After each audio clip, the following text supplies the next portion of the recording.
Assalamualaikum warahmatullahi wabarakatuh.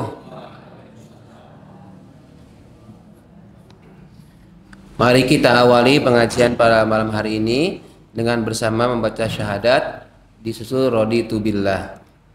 A'udzu billahi minasy syaithanir rajim. Bismillahirrahmanirrahim.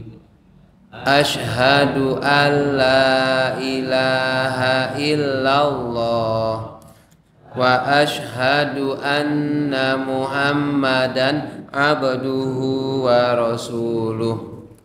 Raditu billahi rabba wa bil islami dina wa bi Muhammadin nabiyya wa rasula. Rabbi zidni ilma warzuqni fahma. Amin.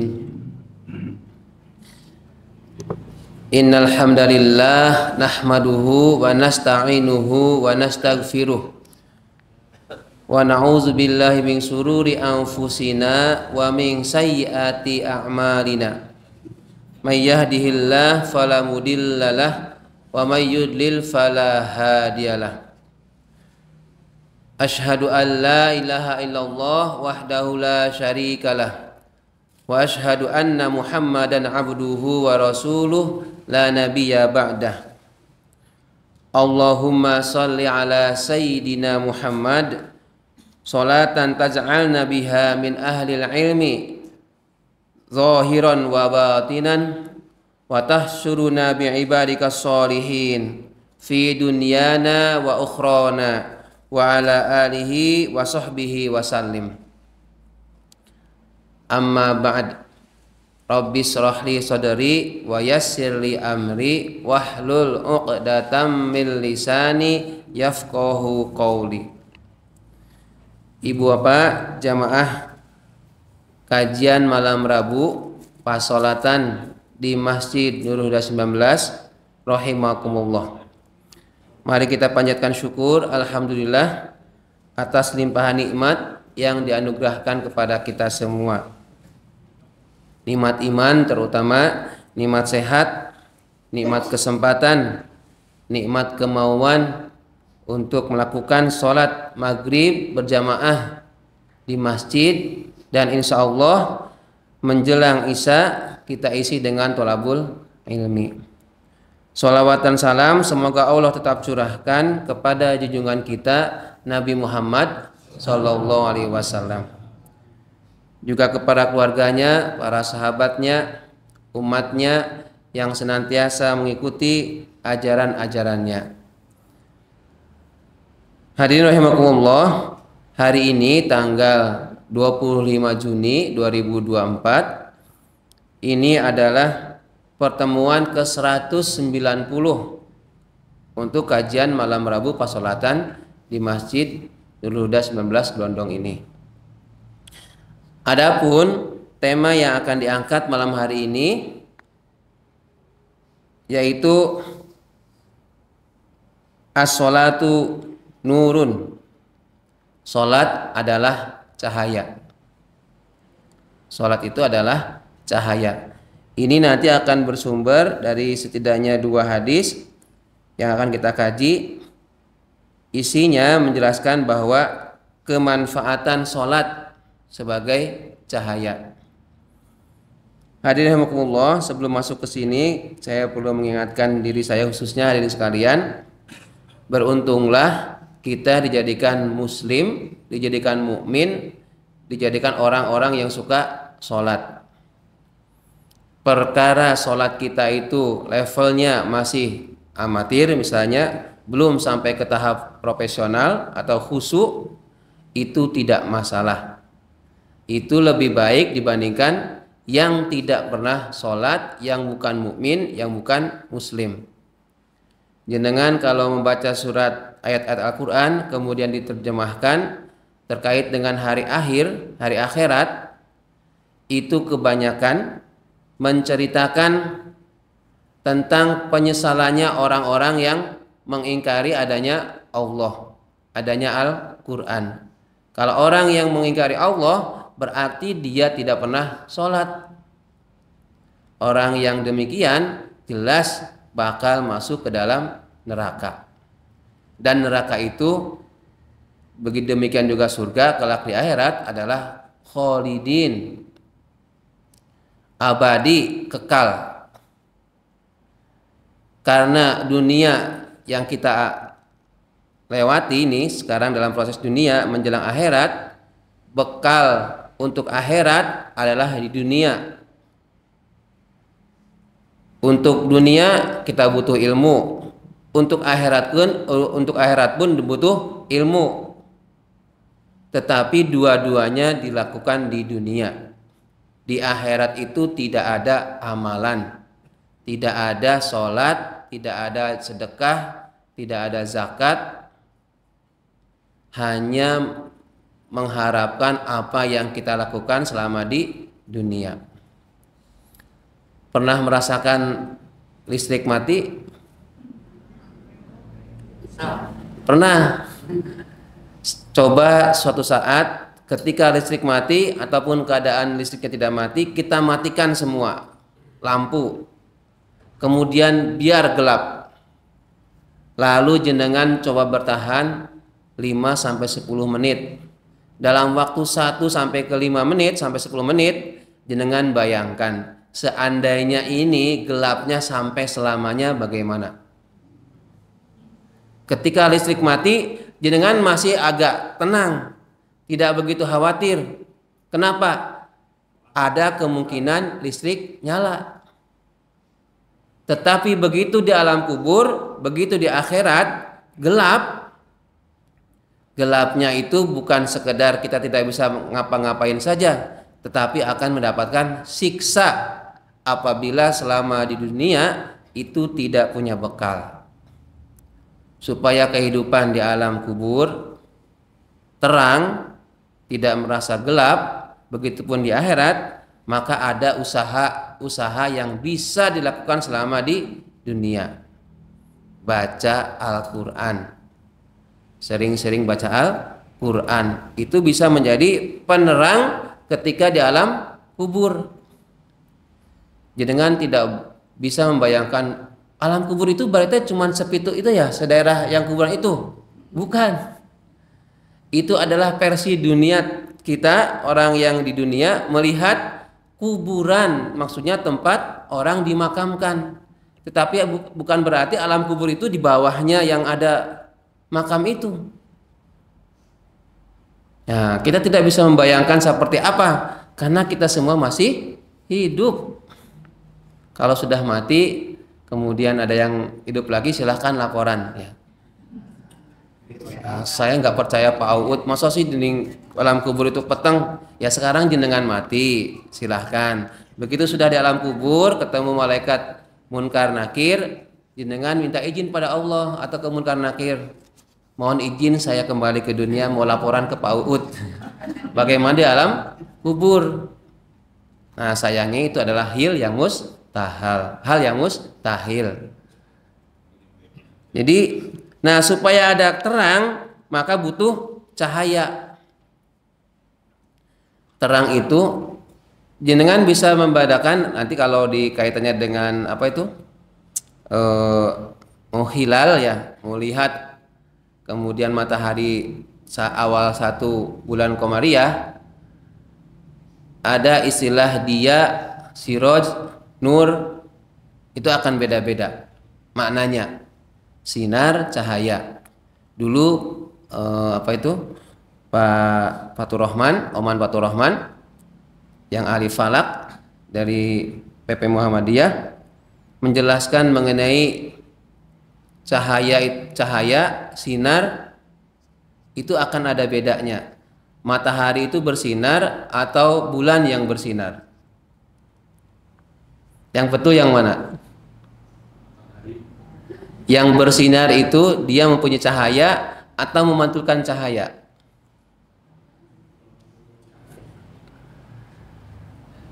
Lampu itu bersinar atau bercahaya?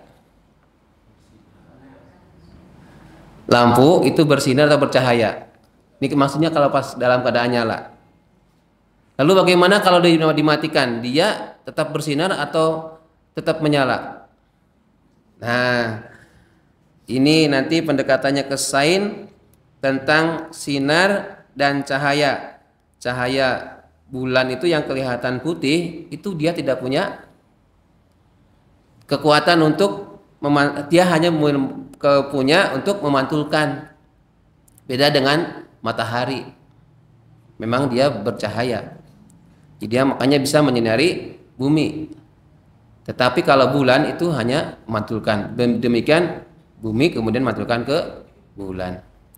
Nah, ini kaitannya dengan cahaya. Ada hadis yang urut-urutannya dimulai dari wudu sampai nanti ke sholat. Ini hadis riwayat Muslim tentang pentingnya cahaya ya. At-tuhuru syatul iman. Tuhur, toharoh, nazofah itu diartikan bersih. Kebersihan sebagian dari iman. Tetapi di sini maksudnya adalah wudu. Wudu itu syatrul iman. Sebagian dari iman. Kok bisa? Ya jelas. Kalau dia beriman kepada Allah, untuk sholat diantaranya harus wudu. Kalau tidak ada wudu dengan tayamum, maka di sini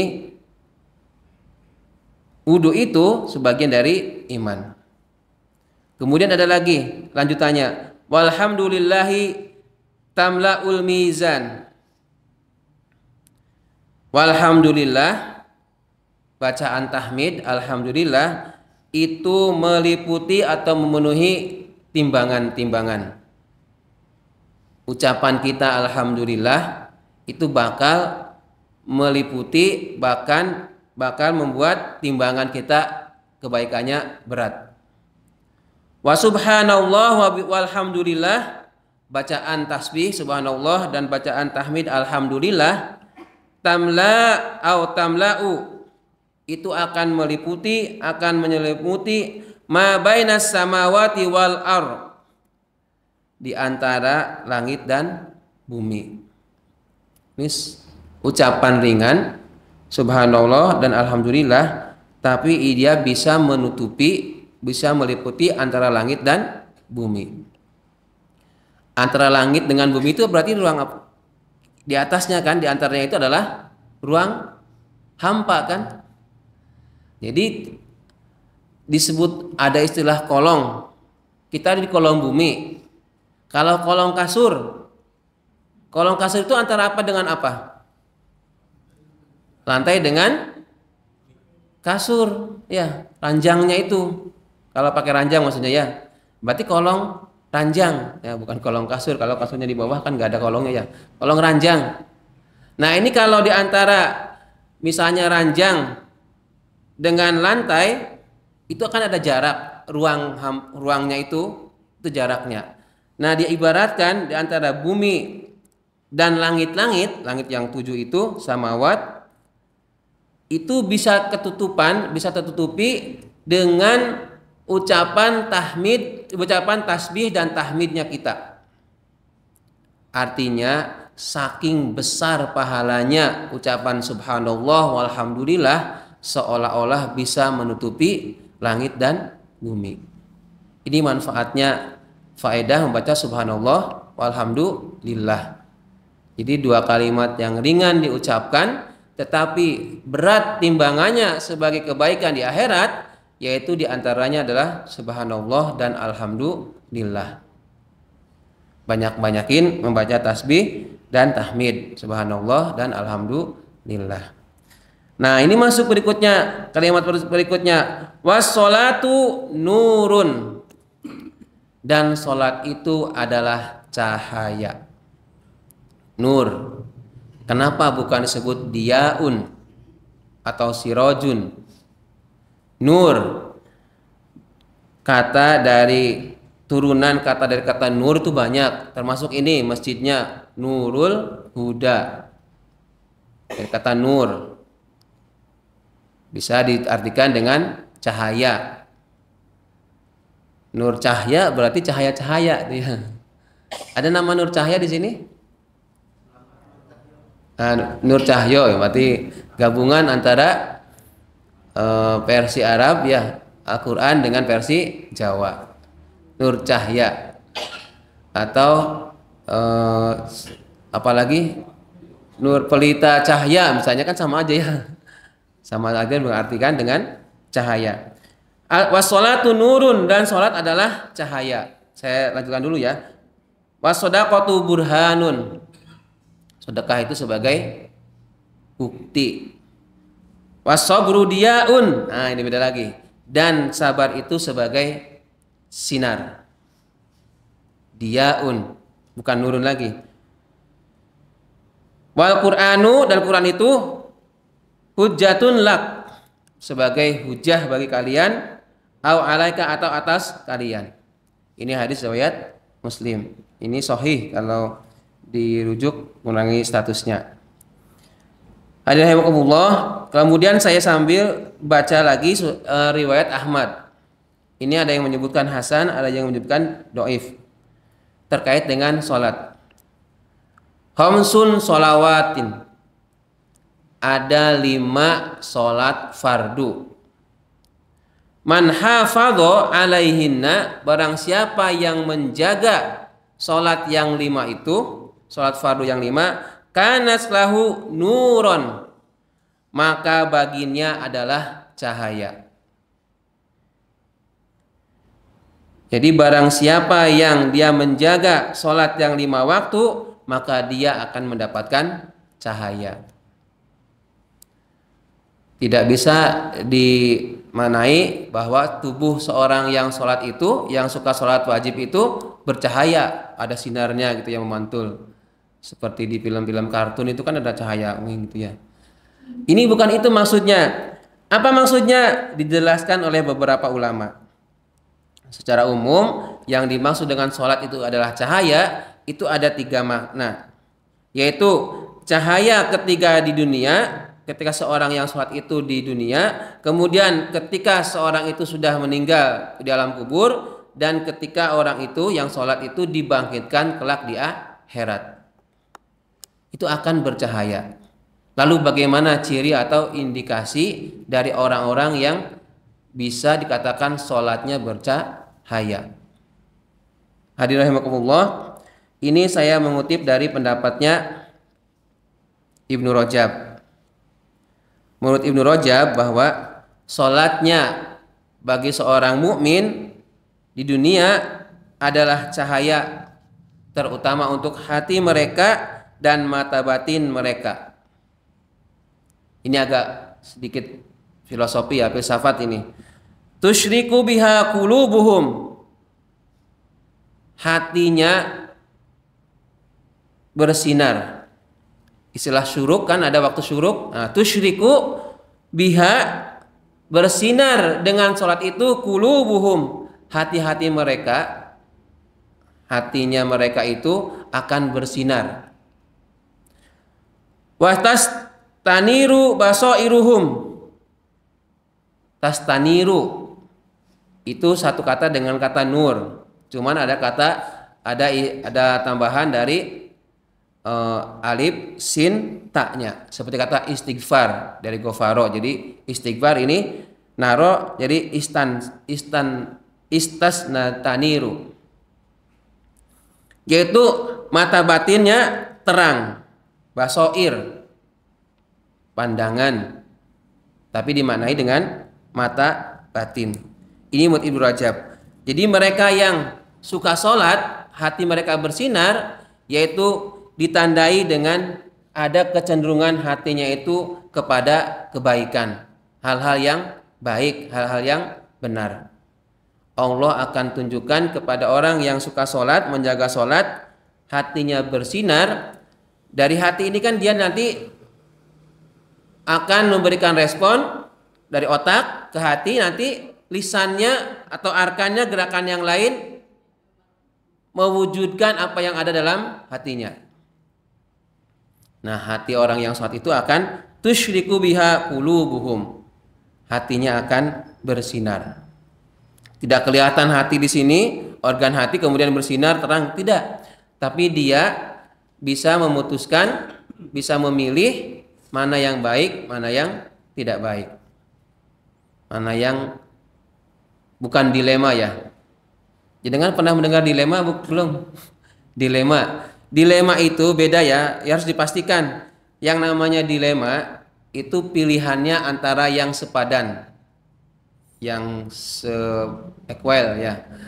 Beda kalau misalnya saya mending ke masjid, sholat berjamaah di masjid, atau saya selesaikan dulu nonton bal-balan. Dilematis ini. Kalau saya nggak nonton bal-balan, ora seru, nggak tahu hasilnya akhir bagaimana. Tapi kalau saya lihat bal-balan, nanti ketinggalan sholat jamaah. Itu bukan dilematis.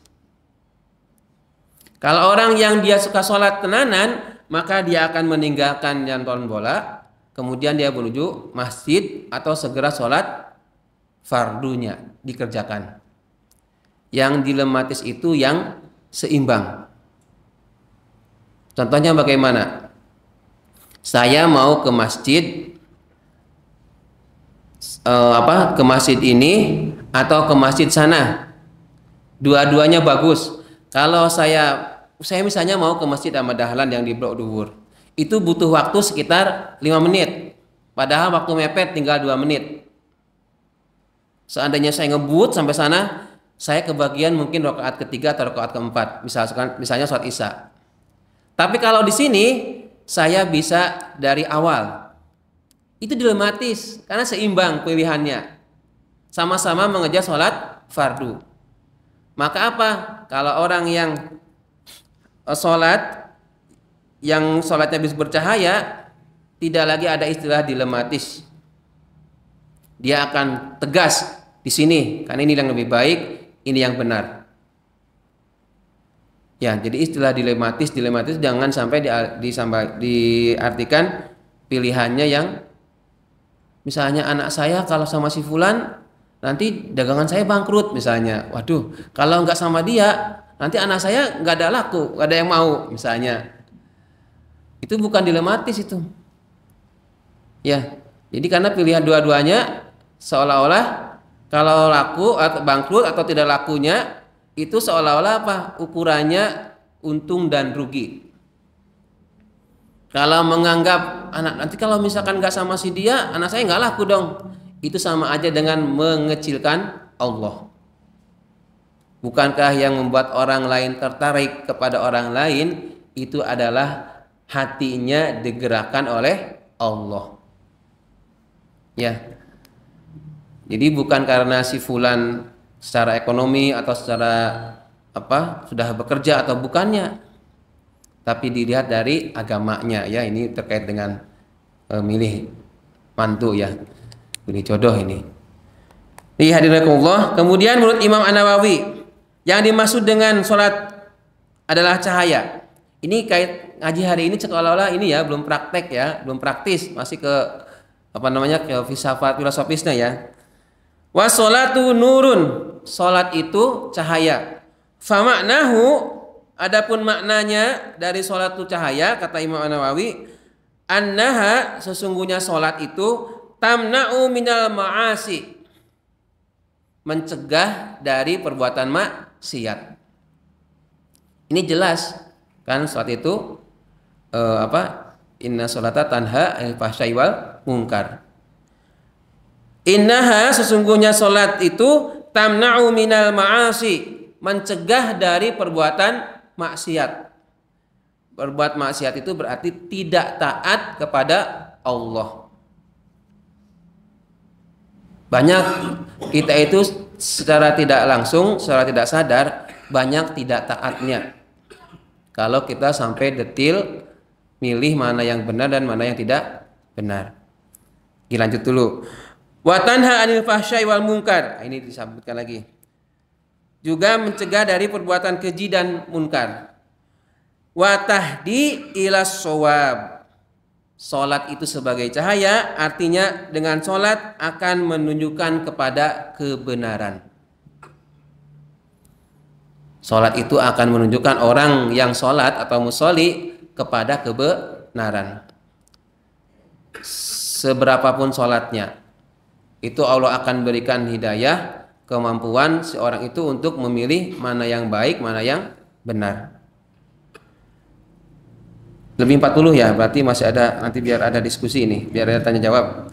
Kemudian menurut Abu Dzar terkait dengan sholat sebagai cahaya, cahaya kan identiknya lawannya adalah gelap. Ya, tadi saya berikan ilustrasi. Wasolli, dan sholatlah rakaataini, 2 rakaat, fi sawadil lail, dalam hitamnya malam. Hitamnya malam berarti gelapnya malam. Di zulmatil kubur, untuk kegelapan di saat di alam kubur. Maksudnya sholatlah 2 rakaat pada waktu malam hari, yaitu sholat lail, supaya menjadi penerang kelak di alam kubur. Ini menurut Abu Dzar. Masih suka sholat malam Bapak Ibu? Nah, sholat tahajud atau sholat witir 2 rakaat, 3 rakaat? Atau dua-duanya? Nah, dipertahankan Bu ya, dipertahankan. Ini memang, jadi anjuran sholat ini tidak tidak hanya untuk orang yang mohon maaf usianya senja. Saya kemarin ikut goes dengan PCM Banguntapan Selatan ke Imogiri, ketemu dengan namanya Pak Wagiman, mungkin ada yang kenal. Ini orang Tegal Tamanan, usianya 72, tapi masih kelihatan seger. Yang saya ingat dari pesannya itu, mumpung masih di dunia, bekal di akhirat, kita banyak-banyakin ibadah. Ngepitnya dia itu juga dijadikan ladang ibadah, supaya tahu medan, supaya tahu lingkungan sekitar, karena dia sudah purna. Kemudian setiap kayuhnya dia zikir, luar biasa. Saya nggak kepikiran begitu Bu, Bapak Ibu. Jadi dia cerita di sela-sela di Embung Imbogiri itu, saya itu bukan sombongnya cerita yang memotivasi untuk yang muda-muda, terutama yang saya itu, karena yang paling muda saya waktu itu di 7 orang yang satu kelompok itu. Setiap kayunya itu ingat Allah, bersyukur masih kuat ngayuh sepeda, masih bisa naik ke Serumbung sana, Bukir Sari, terus sampai ke Embung, sampai ke Watu Gagak, masih kuat. Seandainya kita tidak kuat, itu masih ada yang nolong katanya. Teman-teman kita nanti ada yang nolong. Tetapi kelak di akhirat nggak ada yang bisa nolong. Apapun keadaannya, masing-masing sibuk dengan dirinya, tidak bisa saling menolong. Jadi zikir katanya itu sambil zikir, sambil wiridan, dalam bahasa dia itu wiridan. Baca subhanallah. Ya memang betul. Nabi itu ketika berperang jalan naik, apa yang dibaca? Takbir. Bukan takbir tapi Allahu Akbar, Allahu Akbar. Dia ngayuh, Allahu Akbar, Allahu Akbar, Allahu Akbar. Begitu mudun, subhanallah, subhanallah, subhanallah. Betul. Goesnya Islam itu ya gitu. Ketika dia naik, apa? Baca takbir, Allahu Akbar. Ketika jalan mudun, baca subhanallah. Jadi sehat fisiknya, sehat hatinya, amal juga dapat. Pak nggak nyoto Pak, boten. Lah percuma katanya itu bakar, malah nyoto katanya itu. Jadi nggak nyoto, cuma minum putih. Saya lapar tapi ikut-ikutan sok kuat, nggak jadi nyoto ya. Karena izin kan, yang lainnya nggak nyoto, beli sana jajan gitu ya. Ini yang sepuh-sepuh nggak jajan, cuma minum putih aja. Oh ini pelajaran bagi saya. Ngepit tetapi tetap minum putih, bukan malah jajan, ada gorengan dan lain-lain, sama aja katanya. Oh iya benar juga dipikir ya. Jadi bakar lemaknya malah diisi lemak lagi, ya nggak sepadan itu. Minggu hari Ahad kemarin. Jadi kalau ada yang mau ikut silahkan, sambil promosi ya. Ini karena promosi kebaikan ini. Gerakan goesnya itu ketika naik takbir, ketika mudun tasbih. Allahu Akbar. Terus dia turun nggak kuat, dorong, Allahu Akbar. Kemudian turun, kalau turun nggak didorong ya, baca Subhanallah. Nah, karena ini senior ya, jadi pengalaman sudah makan garamnya luar biasa. Beda orang yang sudah sepuh senior, bahasanya sudah beda. Satu kata, satu kalimat itu nempel gitu ya. Jadi omong-omongan itu syarat makna, penuh dengan makna, dengan hikmah. Hadirin rahimakumullah. Jadi kalau jenengan mau di alam kuburnya terang, sholat malamlah. Paksakan, mumpung jenengan masih bisa menemui gelapnya malam dan bisa menikmati terangnya di waktu malam. Dengan lampu kan meskipun malam ini gelap, tapi jenengan bisa nyalakan lampu supaya terang. Selama itu masih bisa dilakukan, lakukan. Sholat dua rakaat di waktu malam. Ini menurut Abu Dzar. Supaya apa? Kelak di alam kubur yang begitu gelap bisa menjadi terang. Ya saya juga ada masa manusiawi itu ya, ada sifat malas, ada kadang hampir kesiangan gitu. Setidaknya witir 1 rakaat sebelum manjing atau kedengaran azan. Kalau waktunya mepet banget. Dipaksa Bu. Kalau pesan saya itu kan, kita itu sebagai tambalnya sholat berjamaah kita, kualitas sholat fardu kita barangkali kurang bagus, kita tambal dengan apa? Setidaknya sholat malam 11 rakaat, 8 dengan 8 tahajudnya, 3 witirnya silahkan. Atau pokoknya minimal 2 rakaat. Lalu kalau nggak bisa, kejar qobliyah subuhnya. Lakukan qobliyah subuh 2 rakaat. Kalaupun nggak bisa, maka apa? Sholat duha. Itu yang setidaknya dilakukan. Syukur-syukur kalau sholat rawatib juga dilakukan. Kan beda orang, beda kesibukan, beda aktivitas, beda profesi. Barangkali ada beda juga kemampuan atau kesempatannya. Bagi yang ada kesempatan, ada kemampuan, lakukan. Karena kalau sudah sakit, kalau sudah nggak mampu, baru nyesel. Ya, lakukan sholat malam. Sholli rakaataini fi sawadil lail li zulmatil kubur. Sholat dah 2 rakaat pada kegelapan malam supaya bisa menerangi gelapnya di alam kubur. Hadirin rahimakumullah, ditegaskan juga oleh Ibnu Rajab bahwa sholat adalah cahaya bagi mukmin itu di alam kubur kelak, yaitu dengan sholat malam. Nih dari Ibnu Hajar. Lalu ini ada hadis lagi riwayat Bukhari. Inna ummati yud'auna yaumal qiyamah. Sesungguhnya umatku dipanggil pada hari kiamat kelak gurran muajjalina,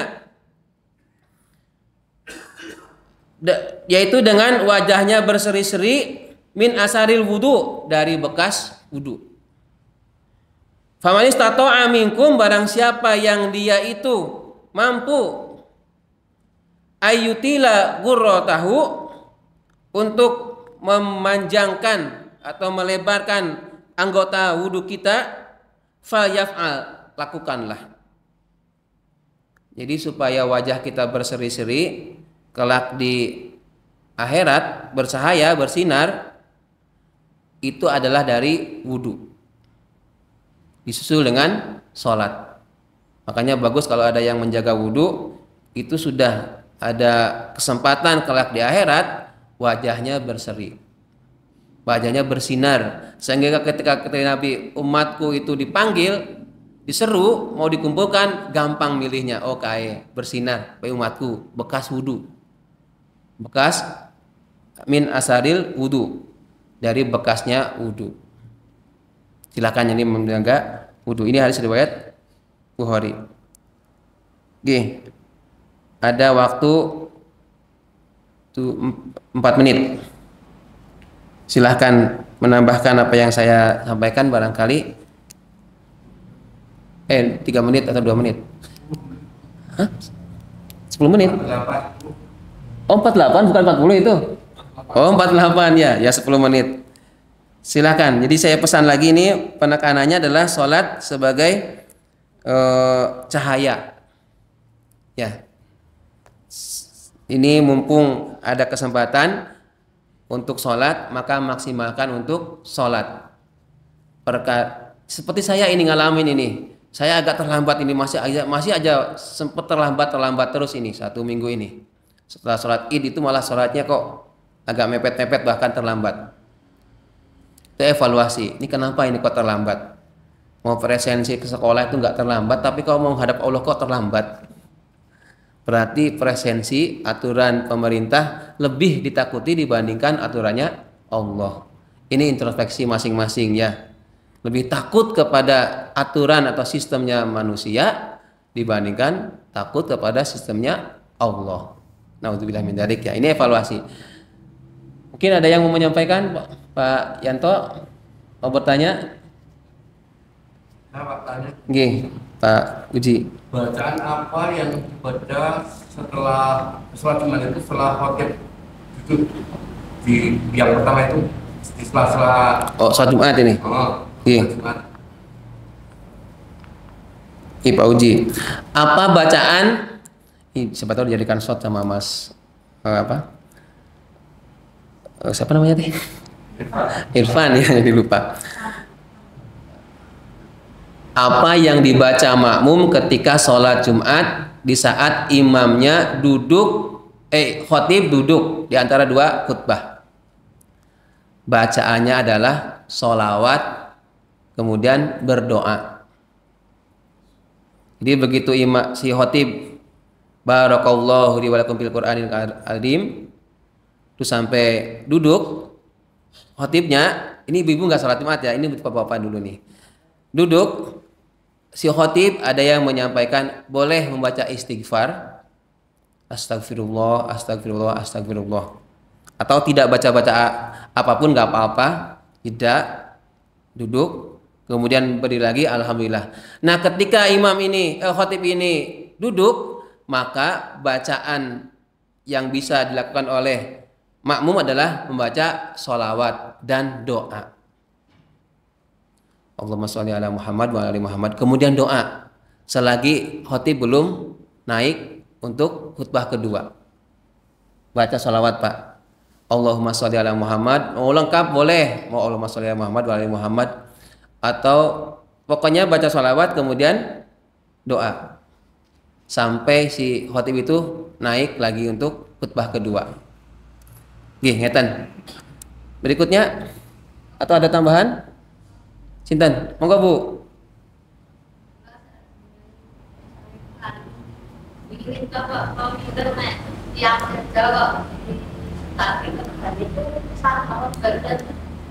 Orang meninggal dia apa? Oh ya, terakhir kurban ini. Nih saya terjemahkan ya, itu maksud pertanyaan kan kalau yang paham ini. Kok ada orang yang sudah meninggal tetapi didaftarkan kurban gitu ya?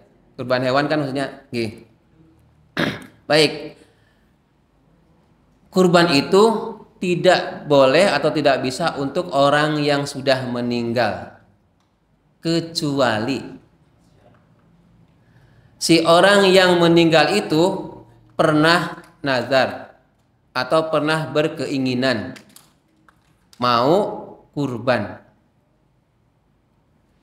Jadi misalnya si fulan, si A, dia selama masih hidup itu saya tuh pengen kurban Ternyata begitu kurban sebelum waktu Idul Kurban dan Tasyrik itu dia sudah meninggal. Ada yang dengar atau keluarganya tahu, maka si keluarga membelikan hewan kurban atas nama si fulan. Itu karena hutang. Tetapi kalau tidak ada unsur apa-apa, maka tidak ada dasarnya. Saya itu pengen sedekah yang lain aja.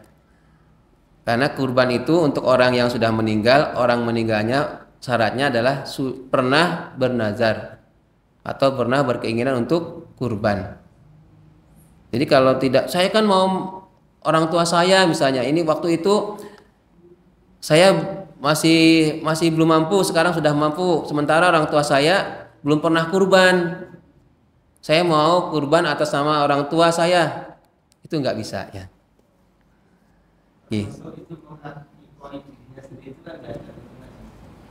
Akikah kelahiran, akikah. Akikah itu kan sekarang saya ini mau akikah itu sendiri, padahal itu bukan kewajiban dia. Oh iya betul. Sekarang akikah, ini mirip-mirip ya dengan akikah dengan kurban itu satu materi kalau di agama. Bedanya kalau kurban itu ditentukan waktunya yaitu 3 hari ditambah 1 ketika 10 Zulhijjah dan tasyrik ya. Kemudian kalau akikah itu setelah kelahiran. Kalau laki-laki kambing 2, kalau perempuan 1 kambing. Lah waktunya kapan? Sebaiknya ketika hari ke-7. Hari ke-7 diberi nama kemudian diakikahin. Siapa yang memberi akikah? Orang tuanya. Oh, saya belum mampu. Kalau belum mampu, tidak apa-apa, tidak pas hari ke-7. Kapan dia mampu, maka salah satu kewajiban tersembunyinya orang tua adalah memberikan akikah untuk anaknya. Oh, sampai usianya udah dewasa, belum juga diakikahin gitu. Terus si anak ini sudah mampu sendiri, saya mau akikah untuk saya sendiri. Itu malah nggak bisa. Karena yang berhak memberi akikah itu adalah orang tuanya. Bukan, misalkan saya belum diakikahin, udah sekarang saya mampu kok beli kambing 2, jangankan 2, 5 juga kuat, misalnya gitu ya. Saya mau akikah untuk diri sendiri, malah salah ya. Kalau mau kasih aja ke orang tua, nanti biar orang tua yang membelikan kambing untuk akikah ya. Jadi bukan kita yang mengakikahkan diri kita. Tapi itu paling lambat berapa hari? Tidak ada paling lambat selama orang tuanya mampu sampai orang tuanya mampu. Maksudnya melahirkan berapa hari? Karena kalau sudah mampu. 7 harinya. Bukan minimal, nggak ada maksimal, nggak ada minimal sebenarnya. Tetapi yang dicontohkan itu pas hari ke-7 itu beleh. Tapi kalau pas hari ke-7 belum mampu, ya nunggu sampai orang tua itu mampu. Ini tidak menjadi wajib wajib banget gitu ya. Kewajiban orang tua bagi yang mampu untuk akikah anaknya. Kalau laki-laki 2 kambing maksudnya. Kalau perempuan 1. Nggak bisa diganti dengan ayam 1000 gitu, nggak bisa ya. Tetap harus kambing. Oh saya nggak punya kambing, hanya sapi. Sapi kan bisa beli kambing berapa itu? Ya sapinya dijual dulu untuk membeli kambing ya. Boleh Pak Uji. Kemarin kan ada kalau udah 1, 4 atau udah 3 yang sudah almarhum itu disuruh bilang kalau sudah meninggal di atas nama kurban itu yang meninggal dapat pahala, anaknya juga dapat pahala. Tapi saya kan debat, maksudnya kan apa ada hukumnya? Itu ada dari HP, waktu dia tersalah tak tulisnya. Jadi mohon penjelasan yang jelas. Nah ini, ya, ini saya sampaikan untuk yang kurban, termasuk yang dibahas mengenai Idul Kurban, di tuntunan Hari Raya Idul Kurban dari Tarjih itu. Bolehkah berkurban atas nama orang yang sudah meninggal? Jawabannya adalah tidak. Lalu ada embel-embelnya, kecuali yang tadi disampaikan ada nazar dari si orang yang meninggal itu. Lalu bagaimana ini sudah tugas kita itu mengingatkan bagi yang lupa, memberitahu bagi yang belum tahu. Perkara dia itu meresponnya bagaimana bukan lagi urusan kita. Itu diserang 3 orang ya terima kalah teman. Nah nanti kan perlu ada pemahamannya. Pentingnya yang ngaji itu begitu ya. Tapi sikap kita itu tidak boleh menyalahkan, tidak boleh merasa paling benar juga. Nah, menurut saya yang saya pahami, jadi begini-begini. Nah jenengan begitu mungkin ada dasarnya ya. boleh nanti apa namanya diskusi lagi. Oke, pokoknya jangan sampai menghakimi kita paling benar, orang lain salah. Eten nggih, sudah titit-titit ini nanti. Pas jelas. Pas. Pak Widi mau adzan ini. Oh iya, salah satu juga cirinya umat Nabi Muhammad yang akan mudah dikenali oleh Nabi Muhammad di alam akhirat kelak dari yaumil kiamah adalah orang yang suka adzan. Nanti dia akan dikenal itu ya Pak Widi itu. Jadi kita perlu ngiri ke Pak Widi ya. Adzan itu. Ibu-ibu nggak usah ngiri karena jatahnya masing-masing ya. Kan nggak ada ibu-ibu adzan di masjid. Hayya 'alas shalah. Malah dangdutan nanti mulanya. Kan beda semerdu-merdunya perempuan dengan laki-laki ketika adzan. Mesti orang akan datang ke masjid itu bukan untuk sholat tapi penasaran. Ini sopo sing adzan loh kok beda ya. Oh ternyata ibu-ibu atau perempuan. Jadi saya kira itu yang bisa sampaikan. Allahumma ja'alna min muqimas shalah wa min dzurriyyatina. Mari kita akhiri dengan bersama-sama membaca doa kafaratul majelis. A'udzu billahi minasy syaithanir rajim. Bismillahirrahmanirrahim. Subhanakallahumma wa bihamdika asyhadu an la ilaha illa anta astaghfiruka wa atubu ilaik. Alhamdulillahi rabbil alamin. Assalamualaikum warahmatullahi wabarakatuh.